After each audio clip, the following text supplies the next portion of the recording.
നമ്മൾ മൂന്നാറിലാണ് ഉള്ളത്. കഴിഞ്ഞ വീഡിയോയിൽ നമ്മൾ രാജമലയായിരുന്നു സന്ദർശിച്ചത്.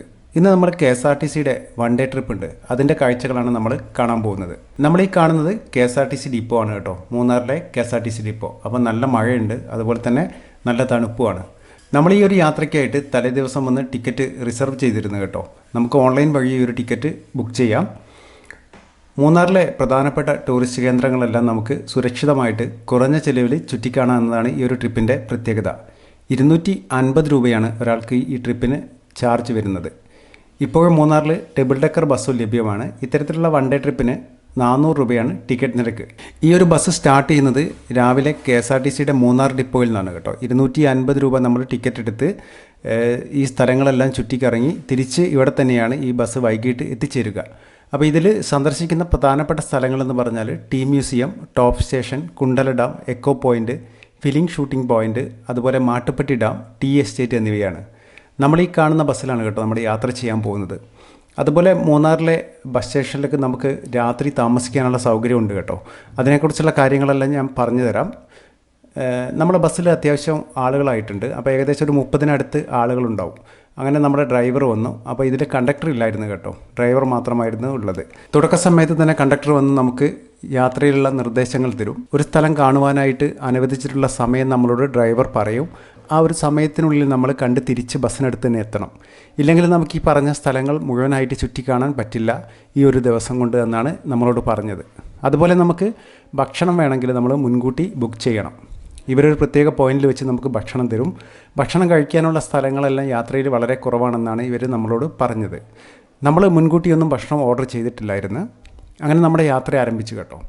മൂന്നാറെന്ന് പറയുമ്പോൾ ഇവിടുത്തെ കാലാവസ്ഥയും എവിടെ നോക്കിയാലും മനോഹരമായിട്ടുള്ള കാഴ്ചകളുമാണ്. തേയിലത്തോട്ടങ്ങൾ, മലമടക്കുകളെല്ലാം നമുക്ക് ആണ് ഇവിടുത്തെ ഭംഗിയെന്ന് പറയുന്നത്. നമ്മൾ മൂന്നാർ ടൗണിലൂടെയാണ് പോയിക്കൊണ്ടിരിക്കുന്നത്. നമ്മളിപ്പം കണ്ടുകൊണ്ടിരിക്കുന്നത് മൂന്നാറിലെ വെജിറ്റബിൾ മാർക്കറ്റാണ്. അതിൻ്റെ മുൻവശത്ത് കൂടിയാണ് നമ്മൾ പോയിക്കൊണ്ടിരിക്കുന്നത്. അത്യാവശ്യം നല്ല മഴയുണ്ടായിരുന്നു കേട്ടോ. അതുകൊണ്ട് തന്നെ എല്ലാ സമയത്തും നമുക്ക് ഷട്ടർ തുറന്നിട്ട് വീഡിയോ എടുക്കുവാൻ കുറച്ച് അസൗകര്യം ഉണ്ടായിരുന്നു. അങ്ങനെ നമ്മൾ മെയിൻ റോഡിൽ നിന്ന് മറ്റൊരു ഇടുങ്ങിയ റോഡിലേക്ക് പ്രവേശിച്ചു. അപ്പോൾ ഇത് നമ്മൾ ആദ്യമായിട്ട് കാണാൻ പോകുന്നത് ഒരു ടീ മ്യൂസിയമാണ് കേട്ടോ. ടീ മ്യൂസിയത്തിലേക്ക് പോകുന്ന റോഡാണിത്. പിന്നെ മഴ നമുക്ക് ഇടയ്ക്കിടയ്ക്ക് ഇങ്ങനെ ശല്യം ചെയ്തുകൊണ്ടിരുന്നു കേട്ടോ. നമ്മൾ വീഡിയോ ഷൂട്ട് ചെയ്യാൻ കുറച്ച് ബുദ്ധിമുട്ടി. അപ്പോൾ ഇങ്ങനെയൊക്കെ ആയാലും നമ്മളെ യാത്രയിലെ തുടക്കം തന്നെ വളരെ മനോഹരമായിരുന്നു കേട്ടോ. ചെറിയ മഴയും തണുപ്പും എല്ലാം ആയിട്ട് മനോഹരമായിട്ടുള്ള യാത്രാനുഭവം നമുക്ക് തുടക്കത്തിൽ തന്നെ ലഭിച്ചത്. നമ്മൾ ഈ കാണുന്നത് ഒരു സ്കൂൾ കെട്ടിടമാണ് കേട്ടോ.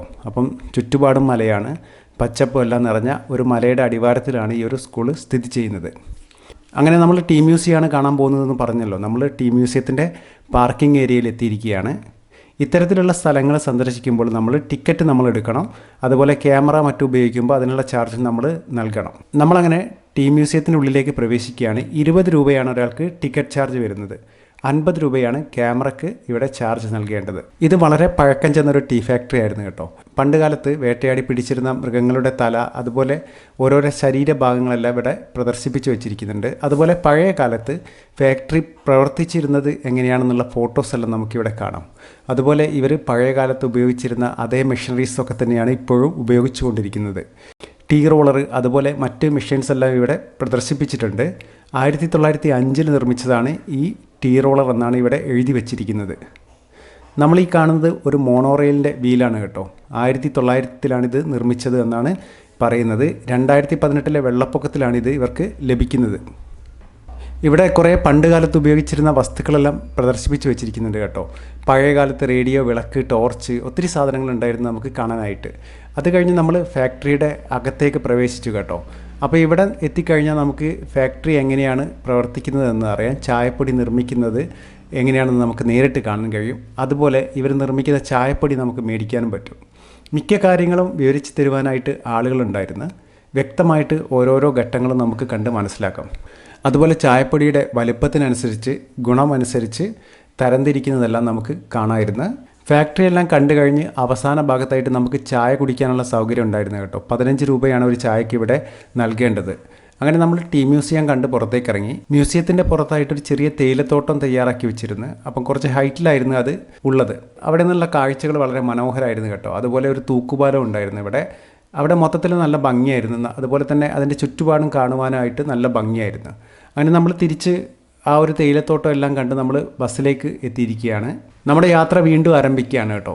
ഈ ഒരു യാത്രയിൽ എനിക്ക് അനുഭവപ്പെട്ട ഒരു കാര്യം, നമ്മൾ വെള്ളം കരുതേണ്ടതാണ്. അതുപോലെ തന്നെ എന്തെങ്കിലും സ്നാക്സ് എന്തെങ്കിലും നമ്മൾ കരുതി വെക്കുന്നത് നല്ലതാണ്. കാരണം നമ്മൾ ചില പ്രത്യേക ടൂറിസ്റ്റ് പ്ലേസുകളിൽ മാത്രമേ നമുക്ക് ഭക്ഷണമോ വെള്ളമൊക്കെ ലഭിക്കുന്നുള്ളൂ. മറ്റുള്ള സ്ഥലങ്ങളിലൊന്നും നമുക്കിത് ലഭിക്കാൻ സാധ്യത വളരെ കുറവാണ്. അപ്പോൾ അടുത്തതായിട്ട് നമ്മൾ കാണാൻ പോകുന്നത് ടോപ്പ് സ്റ്റേഷനാണ് കേട്ടോ. മൂന്നാറിൻ്റെ മറ്റൊരു മനോഹരമായിട്ടുള്ള സ്ഥലമാണ് ടോപ്പ് സ്റ്റേഷൻ എന്ന് പറയുന്നത്. ടോപ്പ് സ്റ്റേഷനിലേക്കുള്ള യാത്രയിലെ കാഴ്ചകൾ നമുക്ക് പറഞ്ഞറിയിക്കാൻ പറ്റില്ല കേട്ടോ. പ്രത്യേകിച്ച് മഴയെല്ലാം പോയിട്ട് നല്ല കോടമഞ്ഞെല്ലാം നിൽക്കുമ്പോൾ അതിമനോഹരമായിട്ടുള്ള കാഴ്ചകളായിരുന്നു നമുക്ക് ഈ ഒരു യാത്രയിൽ ലഭിച്ചത്. എവിടെ നോക്കിയാലും മനോഹരമായിട്ടുള്ള സ്ഥലങ്ങളായിരുന്നു കേട്ടോ. പ്രത്യേകിച്ച് നമ്മുടെ ബസ് യാത്ര ഇഷ്ടപ്പെടുന്ന ആളുകളാണെങ്കിൽ ആനവണ്ടിയിൽ ഇത്തരത്തിലുള്ളൊരു മനോഹരമായ സ്ഥലത്തു കൂടെ പോകുമ്പോൾ അതിൻ്റെ ഒരു ഫീല് വേറെ തന്നെയായിരുന്നു കേട്ടോ. എനിക്ക് അങ്ങനെയാണ് അനുഭവപ്പെട്ടത്. നമ്മൾ ടോപ്പ് സ്റ്റേഷനിലേക്ക് പോകുന്നത് മാട്ടുപ്പെട്ടി ഡാം വഴിയാണ് കേട്ടോ. തിരിച്ചു വരുമ്പോഴാണ് നമ്മൾ മാട്ടുപ്പെട്ടി ഡാം സന്ദർശിക്കുന്നത്. നമ്മൾ ഈ കാണുന്നത് മാട്ടുപ്പെട്ടി ഡാമിൻ്റെ കാഴ്ചകളാണ്.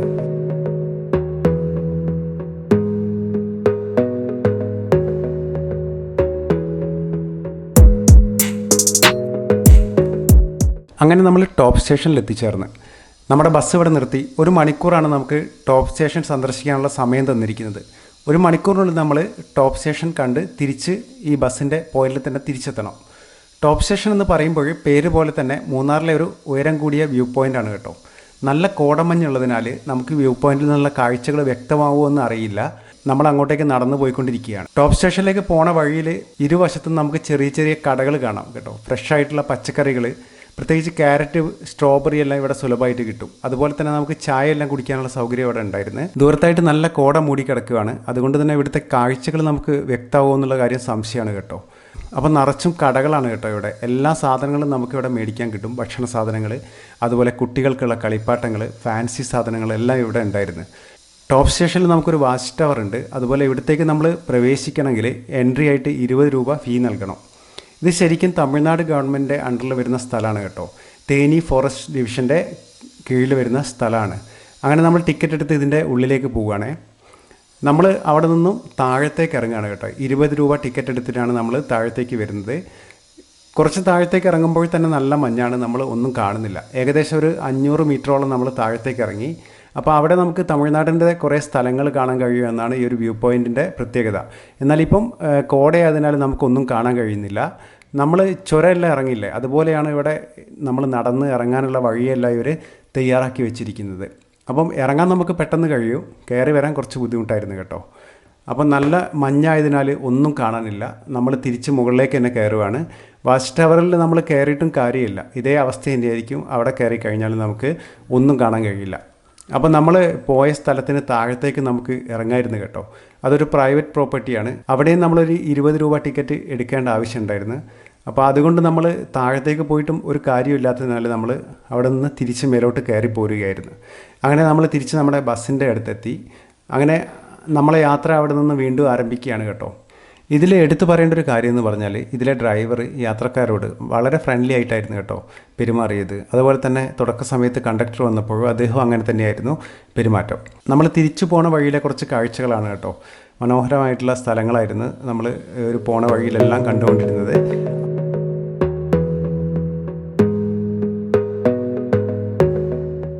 അടുത്തായിട്ട് നമ്മൾ പോകുന്നത് എക്കോ പോയിൻറ്റിലേക്കാണ് കേട്ടോ. അങ്ങനെ നമ്മൾ എക്കോ പോയിൻ്റിൽ എത്തിയിരിക്കുകയാണ്. വണ്ടി കുറച്ച് മുൻപോട്ടേക്കായിട്ട് നിർത്തിയിട്ട് നമ്മൾ എക്കോ പോയിൻറ്റിലേക്ക് നടന്നു പോയിക്കൊണ്ടിരിക്കുകയാണ്. ഇവിടെ ഈ റോഡിൻ്റെ ഇരുവശത്തും കടകളാണ് കേട്ടോ. നമുക്ക് ഭക്ഷണ സാധനങ്ങളും മറ്റ് സാധനങ്ങളെല്ലാം മേടിക്കാൻ പറ്റുന്ന കടകളായിരുന്നു ഇരുവശത്തുള്ളത്. അങ്ങനെ നമ്മൾ എക്കോ പോയിൻറ്റിൽ എത്തിയിരിക്കുകയാണ്. എക്കോ പോയിൻ്റ് എന്ന് പറഞ്ഞാൽ പേര് പോലെ തന്നെയാണ് കേട്ടോ. നമ്മൾ കൂക്കി വിളിച്ചാൽ ഭയങ്കരമായിട്ടുള്ള പ്രതിധ്വനി കിട്ടും ഈ ഒരു സ്ഥലത്തിന്. അതുമാത്രമല്ല നല്ല മനോഹരമായിട്ടുള്ളൊരു സ്ഥലം കൂടിയാണിത്. അപ്പം 10 രൂപയാണ് ഇവിടത്തേക്കുള്ള പ്രവേശന ഫീസ് വരുന്നത്. അതുപോലെ ബോട്ടിംഗ് ഉണ്ട് കേട്ടോ. പെഡൽ ബോട്ടിന് 400 രൂപയാണ്. അതുപോലെ നമുക്ക് വീഡിയോ അതുപോലെ ഫോട്ടോസ് എടുക്കാൻ വേണ്ടിയിട്ട് ഇവിടെ ചാർജ് ഈടാക്കുന്നുണ്ട്. നമ്മൾ എക്കോ പോയിൻറ്റിൽ കുറച്ച് സമയം ചിലവഴിച്ച് നമ്മൾ യാത്ര വീണ്ടും ആരംഭിച്ചു. അങ്ങനെ നമുക്ക് പോണ വഴിയിൽ ഒരു സ്ഥലത്തെത്തിയപ്പോൾ ആനക്കൂട്ടത്തെ കാണാൻ കഴിഞ്ഞു കേട്ടോ. കുറച്ച് സമയം വണ്ടി അവിടെ നിർത്തി തന്നു നമ്മൾ ഡ്രൈവർ. അതിനുശേഷം നമ്മൾ എത്തിയത് മാട്ടുപ്പെട്ടി ഡാമിലാണ്. അപ്പം ഡാമിൻ്റെ ഒരു വശത്ത് നമ്മൾ വണ്ടി നിർത്തിയിട്ട് നമ്മൾ നടന്നു പോവുകയാണ്. മാട്ടുപ്പെട്ടി ഡാമിൻ്റെ പ്രധാന ആകർഷണം എന്ന് പറഞ്ഞാൽ ഇവിടുത്തെ ബോട്ടിംഗ് ആണ്. പിന്നെ ഈ ഒരു ഡാമിൻ്റെ റിസർവോയറും അതിൻ്റെ ഭംഗിയുമാണ്. മാട്ടുപ്പെട്ടി ഡാമിൻ്റെ പ്രധാന ആകർഷണം എന്ന് പറഞ്ഞാൽ ഇവിടുത്തെ ബോട്ടിംഗ് ആണ്. പിന്നെ ഈ ഒരു ഡാമും ആ ഒരു റിസർവോയറെല്ലാം കാണാൻ നല്ല ഭംഗിയായിരുന്നു. നമ്മൾ ഡാമിൻ്റെ മുകൾ വശത്ത് കൂടി നടന്നു പോയിക്കൊണ്ടിരിക്കുകയാണ്. ഡാമിൻ്റെ റിസർവോയർ എല്ലാം കാണാൻ നല്ല ഭംഗി തന്നെയാണ് കേട്ടോ. താഴെ ഭാഗത്തായിട്ട് ബോട്ടിംഗ് നടക്കുന്നത്. നമ്മൾ അങ്ങോട്ടേക്ക് ഇറങ്ങിച്ചെന്നു. സ്പീഡ് ബോട്ടായിരുന്നു ഇവിടെ ബോട്ടിങ്ങിന് ഉപയോഗിച്ചിരുന്നത്. സ്പീഡ് ബോട്ട് എന്ന് പറയുമ്പോൾ നല്ല സ്പീഡിലാണ് കേട്ടോ ഇവർ പോകുന്നത്. അപ്പോൾ ഇത്രയുമാണ് നമുക്ക് മാട്ടുപ്പെട്ടി ഡാമിൽ കാര്യമായിട്ട് കാണുവാനുള്ളത്. അങ്ങനെ നമ്മൾ ഡാം സന്ദർശിച്ച് നമ്മൾ തിരിച്ച് ബസ്സിലെത്തി നമ്മുടെ യാത്ര വീണ്ടും ആരംഭിച്ചു. പോണ വഴിയിലെ മനോഹരമായിട്ട് കാഴ്ചകളെല്ലാം കണ്ട് നമ്മൾ യാത്ര തുടരുകയാണ്. തിരിച്ചു വരുമ്പോഴും നല്ല മഴയായതിനാൽ നമ്മൾ 2 ലൊക്കേഷനുകളിൽ നമുക്ക് ഇറങ്ങാൻ പറ്റിയില്ല. ബസ്സിൽ നിന്ന് മാത്രമേ നമുക്ക് കാണാൻ കഴിഞ്ഞുള്ളൂ. അപ്പോൾ ഷട്ടർ തുറക്കാൻ കഴിയാത്തതിനാൽ നമ്മൾ വീഡിയോ എടുക്കാനും പറ്റിയില്ല. അങ്ങനെ നമ്മൾ തിരിച്ച് KSRTC മൂന്നാർ ഡിപ്പോയിൽ എത്തിയിരിക്കുകയാണ്. ഏകദേശം ഒരു 4:30 മണിയോടുകൂടി നമ്മൾ ബസ് സ്റ്റേഷനിൽ എത്തി. ഈ ഒരു യാത്രയിൽ കാലാവസ്ഥ നല്ല തണുപ്പുണ്ടായിരുന്നു കേട്ടോ. അത്യാവശ്യം നല്ല മഴയുണ്ടായിരുന്നു. അപ്പം ചില സ്ഥലങ്ങളിലെല്ലാം നമുക്ക് വീഡിയോ എടുക്കാൻ പറ്റിയില്ല. എന്നാലും നമ്മൾ ഈ ഒരു യാത്ര നല്ലപോലെ ആസ്വദിച്ചു. മഴ ഇല്ലായിരുന്നുവെങ്കിൽ കുറച്ചുകൂടി മനോഹരമായേനെ എന്നാണ് എനിക്ക് തോന്നിയത്. അപ്പം KSRTCയിൽ നമുക്ക് സുരക്ഷിതമായിട്ട് ഇത്തരത്തിലുള്ള യാത്രകളെല്ലാം ചെയ്യാമെന്നാണ് എനിക്ക് ഈ ഒരു യാത്രയിൽ അനുഭവപ്പെട്ടത് കേട്ടോ. അപ്പം നമ്മളെ ഈ ഒരു യാത്ര നിങ്ങൾക്ക് ഇഷ്ടപ്പെട്ടെന്ന് കരുതുന്നു. നമ്മൾ മൂന്നാറിൽ സന്ദർശിക്കുമ്പോൾ ഇവിടുത്തെ കാലാവസ്ഥ ഒരു പ്രധാനപ്പെട്ട ഘടകമാണ് കേട്ടോ. ചില സമയങ്ങളിൽ നല്ല ശക്തിയായിട്ടുള്ള മഴ ഉണ്ടാകുമ്പോഴെല്ലാം ഇവിടെ ഇത്തരത്തിലുള്ള ട്രിപ്പ് നടത്താറില്ല എന്നാണ് ഇവർ പറയുന്നത്. അതുപോലെ നമ്മൾ വരുന്ന സമയങ്ങളിൽ മുൻകൂട്ടി ബുക്ക് ചെയ്തുകൊണ്ട് വരുന്നതായിരിക്കും ഏറ്റവും നല്ലത്. ഒഴിവ് ദിവസങ്ങളെല്ലാം ടിക്കറ്റ് ലഭിക്കാൻ കുറച്ച് പ്രയാസമാണെന്നാണ് നമ്മളോട് ഡിപ്പോയിൽ നിന്ന് പറഞ്ഞിട്ടുള്ളത്. അപ്പോൾ ഓൺലൈനിൽ ബുക്ക് ചെയ്ത് വരുന്നതാണ് ഏറ്റവും സുരക്ഷിതമെന്നാണ് എനിക്ക് തോന്നുന്നത്. അപ്പോൾ നിങ്ങൾക്ക് ഈ ഒരു വീഡിയോ ഇഷ്ടപ്പെട്ടെന്ന് കരുതുന്നു. നമുക്ക് അടുത്ത വീഡിയോയിൽ കാണാം. Okay, by.